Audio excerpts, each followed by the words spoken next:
Hello guys, this is Md Shariatullah. Welcome all of you to my channel bounce smart educator. এই মুহূর্তে big breaking news.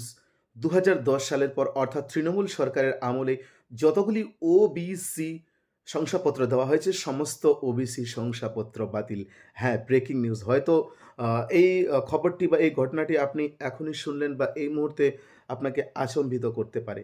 তো চলুন আজকের এই ভিডিওতে এই বাতিল হওয়ার নেপথ্যে কী কারণ, এর পরবর্তীতে করণীয় কী, এই সমস্ত বিষয় নিয়ে ডিসকাস করব। শেষ পর্যন্ত সঙ্গে থাকবেন এবং অবশ্যই এই বাতিলের আফটার এফেক্ট কী হবে সেই আফটার এফেক্টও আলোচনা করব আজকের এই ভিডিওতে।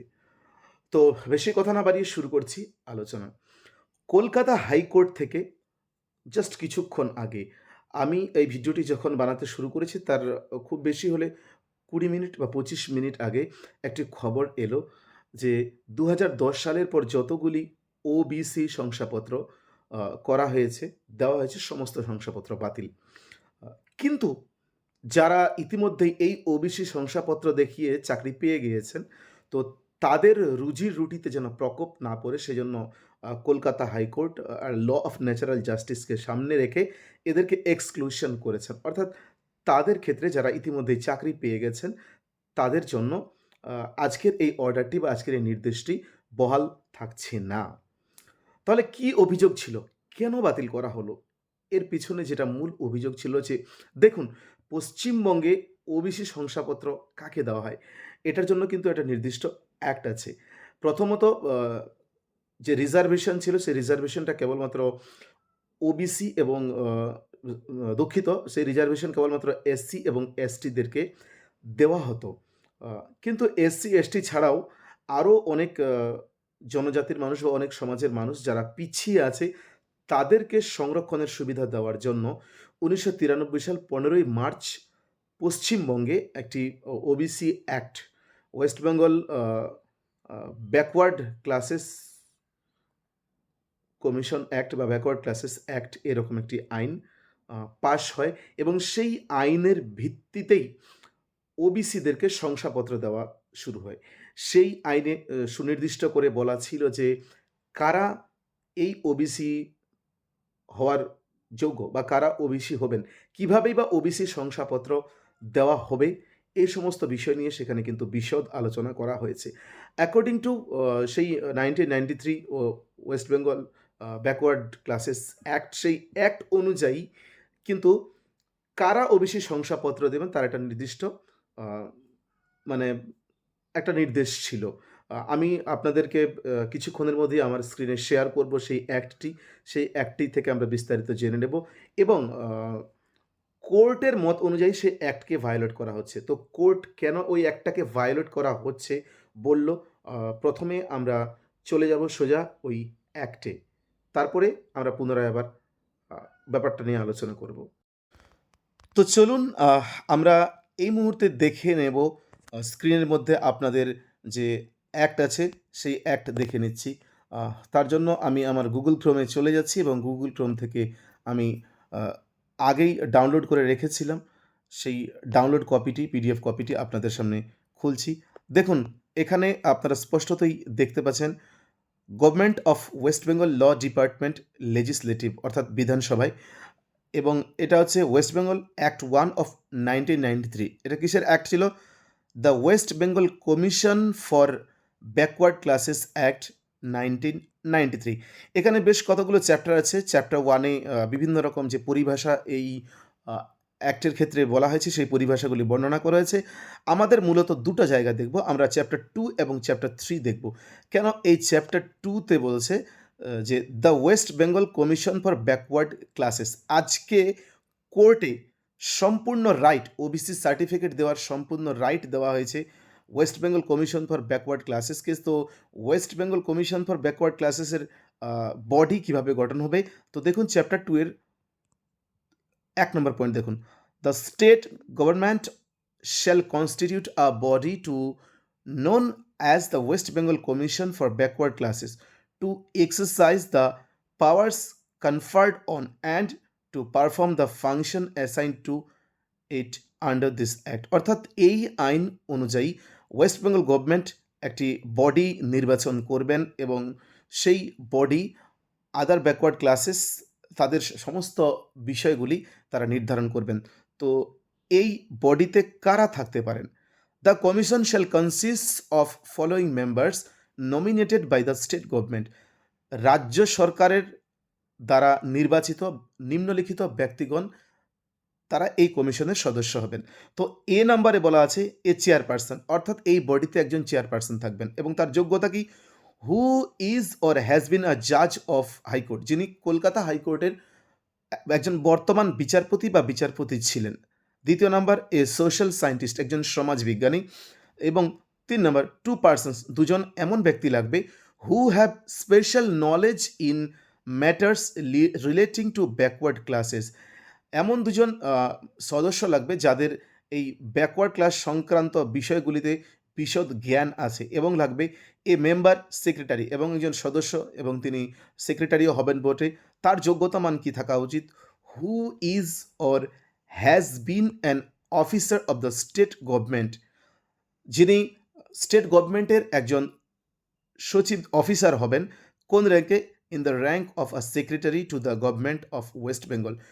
পশ্চিমবঙ্গ সরকারের আপনার সেক্রেটারি বা সচিব লেভেলের কোনো একজন অফিসার, যিনি এই মেম্বারদের মধ্যে সেক্রেটারি থাকবেন। তো এই সমস্ত মানুষদের নিয়ে একটি কমিশন গঠন করবে, এবং এই কমিশনের ক্ষমতা কী হবে সেটা আমরা চ্যাপ্টার 3-তে দেখতে পারি। Functions and powers of the commission. তো ১ নম্বর পয়েন্টে ৯-১ দেখুন, এখানে খুব সুনির্দিষ্টভাবে বলা হয়েছে যে the commission shall examine requests for inclusion of any class of citizen as a backward class in the lists and bear complaints of over inclusion or under inclusion of any backward class in the such lists and tender such advice to the state government as it deemed appropriate.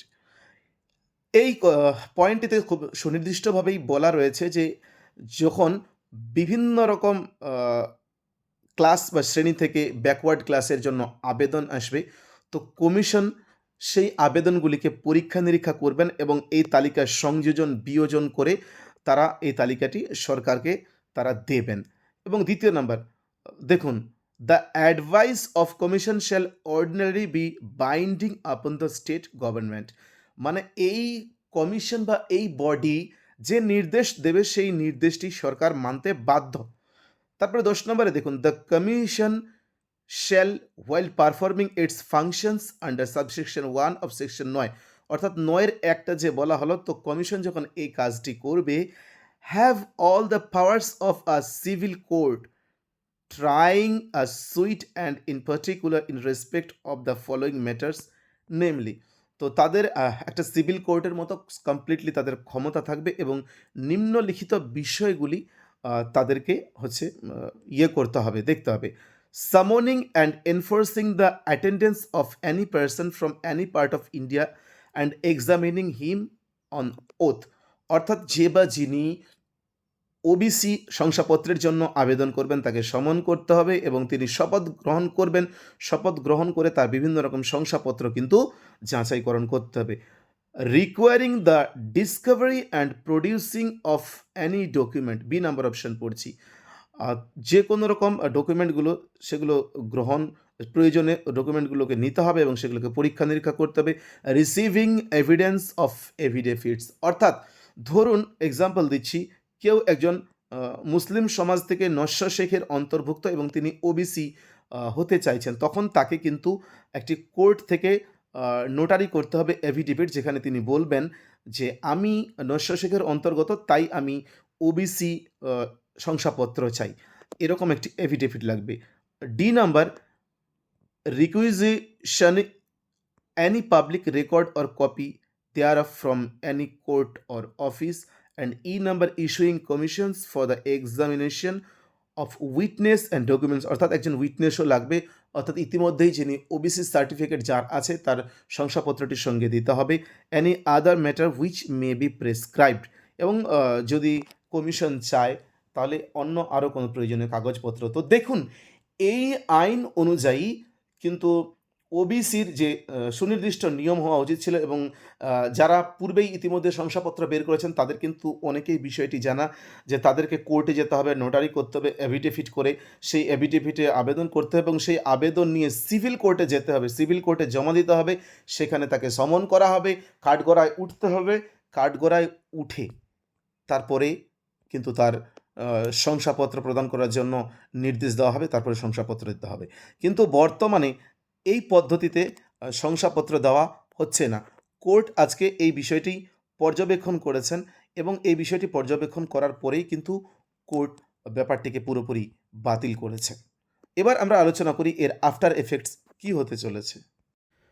তো এখান থেকে একটি বিষয় তো স্পষ্ট যে OBC শংসাপত্র দেওয়ার জন্য যে West Bengal backward classes commission গঠন হওয়ার কথা বা কমিশনকে দেওয়ার কথা, সেই ব্যাকওয়ার্ড ক্লাসেস কমিশনের পক্ষ থেকে কিন্তু 2010 সালের পরে এই শংসাপত্রগুলি দেওয়া হয়নি। অর্থাৎ এই শংসাপত্রগুলি কিন্তু বেশিরভাগ ক্ষেত্রেই দেওয়া হয়েছে। আমরা জানি যে আবেদন করতে হতো, সেটি ব্লক স্তরে প্রথমে যাচাইকরণ হতো এবং ব্লক স্তরে যাচাইকরণের পর সেটি সাব ডিভিশনাল অফিস বা মহকুমা অফিসে চলে যেত এবং সেই মহকুমা অফিস থেকে ফাইনালি শংসাপত্র প্রদান করা হতো। এইভাবেই ইদানিংকালে কিন্তু ওবিসি শংসাপত্রগুলি দেওয়া হচ্ছে। তো দেখুন, আপনারা নিশ্চয়ই অ্যাক্ট দেখলেন, সেই অ্যাক্ট অনুযায়ী কিন্তু এটি একেবারেই পদ্ধতি হওয়া উচিত নয় এবং এই অ্যাক্টকে সামনে রেখেই কলকাতা হাইকোর্ট কিন্তু সিদ্ধান্ত গ্রহণ করেছে যে না, কোনো অবস্থাতেই এই সার্টিফিকেটগুলি ভ্যালিড হতে পারে না। তাহলে এখন কি হতে পারে? এখন হচ্ছে এই যে যেই কমিশনের রুলস আছে সেই কমিশন অনুযায়ী তালিকা তৈরি করতে হবে এবং সেই তালিকা বৈধতার জন্য সরকারের কাছে জমা দিতে হবে। এরকম একটা প্রসেস অলরেডি বলা আছে। পরবর্তীতে আরও এই বিষয় নিয়ে আলোচনা করব। এবার এর আফটার এফেক্ট নিয়ে আলোচনা করছি। তো আফটার এফেক্ট কি? আফটার এফেক্ট হলো, দেখুন, যারা চাকরি করছে তাদের ক্ষেত্রে কিন্তু শংসাপত্র বাতিল যেহেতু হবে না, এটা স্পষ্টভাবেই বলা হয়েছে।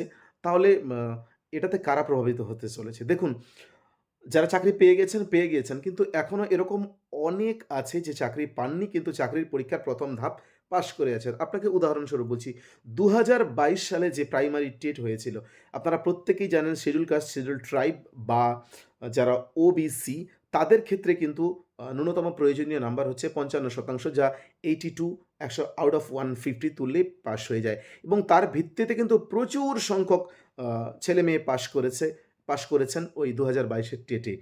তো এখন যদি 2010 সালের পরে করা শংসাপত্রগুলি বাতিল হয় এবং এই প্রার্থীদের যদি ওবিসি সার্টিফিকেট 2010 সালের পরে হয়, তাহলে তো খুব স্পষ্টভাবেই তারা যে 82 পেয়ে পাশ করেছেন, তাহলে তাদের কিন্তু পাশ করাটা ক্যানসেল হয়ে যাওয়া উচিত বা বাতিল হয়ে যাওয়া উচিত। কেননা তারা তো চাকরি পাননি। আর যারা চাকরি পাননি তাদের বাদ দিয়ে কিন্তু বাকি সকলের ক্ষেত্রে এই বিষয়টি প্রযোজ্য। তবে এখনই জোর দিয়ে বলা যাচ্ছে না যে তাদের পাশ করার বিষয়টি বাতিল হয়ে যাবে। কেননা দেখুন, আজকে এই নির্দেশ এসছে, এই নির্দেশের ভিত্তিতে পুনরায় আবার ডেফিনেটলি সরকার পরবর্তী উচ্চতর বেঞ্চে বা উচ্চতর আদালতে যাবেন।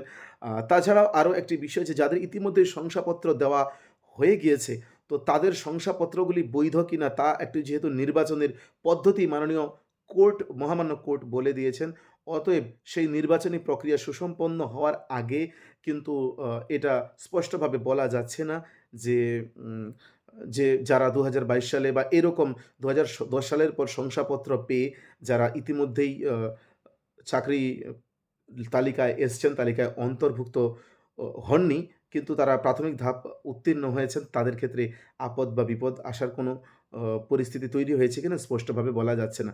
এখানে আরও একটা গুরুত্বপূর্ণ বিষয়ে আলোচনা করতে হবে যে আপার প্রাইমারি, আপনারা ইতিমধ্যেই জানেন যে গোটা রাজ্যে সরি গোটা রাজ্যে আপার প্রাইমারি নিয়ে তো এক সুদীর্ঘ প্রসেস যা চলতেই আছে। এখনও কিন্তু কেউ চাকরি পাননি বা কেউ চাকরিতে নিযুক্ত হননি। আপার প্রাইমারিতে 13,000-এর অধিক কিছু সংখ্যক প্রার্থী, তারা কিন্তু ইতিমধ্যে কাউন্সেলিং অংশগ্রহণ করেছেন এবং তাদের স্কুল কিন্তু দেওয়া হয়ে গিয়েছে। যদিও রিকমেন্ডেশন এবং ফাইনাল স্কুল জয়েনিংয়ের নির্দেশ দেওয়া হয়নি। তাহলে যদি আজকের এই রায় তাদের ক্ষেত্রেও কার্যকর হয়, তাহলে কিন্তু আবার আপার প্রাইমারির তালিকাতেও কিন্তু বিস্তর কাটছাঁট করতে হতে পারে। তার কারণ হয়তো আপার প্রাইমারিতেও এরকম অনেক ক্যান্ডিডেট আছেন যারা ২০১০ সালের পরবর্তীতে ওবিসি শংসাপত্র নিয়ে কিন্তু ওবিসির সংরক্ষণ নিয়ে তারা কিন্তু তালিকায় এসেছিলেন।